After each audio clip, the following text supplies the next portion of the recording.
మనం భూమిని భూమాతగా ఆరాధిస్తాం. ఆమెను దేవతగా కొలిచి పూజలు చేస్తాం.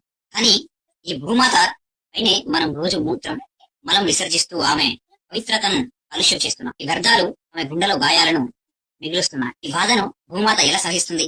ఈ పరిస్థితికి కారణం ఎవరు? మనల్ని సృష్టించిన బ్రహ్మ తెలివి లోపమా, లేక మనిషి స్వార్థపూరిత చర్యల? ప్రశ్నలు మనల్ని ఆలోచింపజేయాలి. బ్రహ్మ సృష్టిలో లోపం మనిషి శరీర నిర్మాణం. బ్రహ్మ సర్వం సృష్టించిన దేవుడుగా పూజలు అందుకుంటాడు.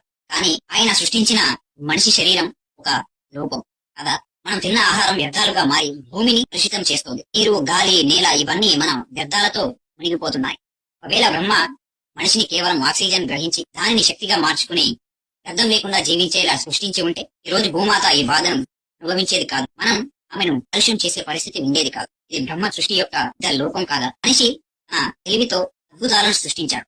ఎలక్ట్రిక్ రోబోట్లు, వ్యర్థం లేకుండా పనిచేసే యంత్రాలు, సిఎన్జి గ్యాస్ తో నడిచే వాహనాలు, ఇవన్నీ మనిషి తెలివి యొక్క నిదర్శనాలు. ఈ ఆవిష్కరణలు పర్యావరణాన్ని కాపాడే దిశగా అడుగులు వేస్తున్నాయి. మరి సర్వశక్తిమంతుడైన బ్రహ్మ ఇలాంటి ఆలోచన ఎందుకు చేయలేదు? ఆయన మనిషిని ఎందుకు వ్యర్థరహితంగా సృష్టించలేదు? మనిషి తన తెలివితో భూమిని కాపాడే మార్గాలను అనుకుంటుంటే బ్రహ్మ సృష్టి ఎందుకు ఈ లోపంతో మిగిలిపోయింది? ప్రశ్న మనలో చర్చను రేకెత్తించాలి.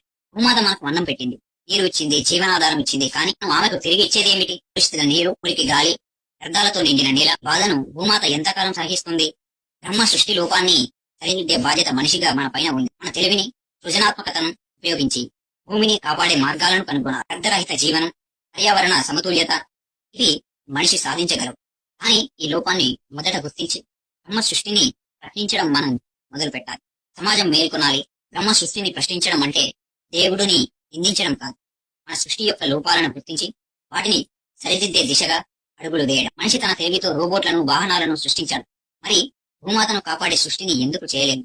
మనం ఆలోచించాలి, చర్చించాలి, మార్పు తీసుకురావాలి. బ్రహ్మ సృష్టి లోపం మనకు ఒక సవాల్.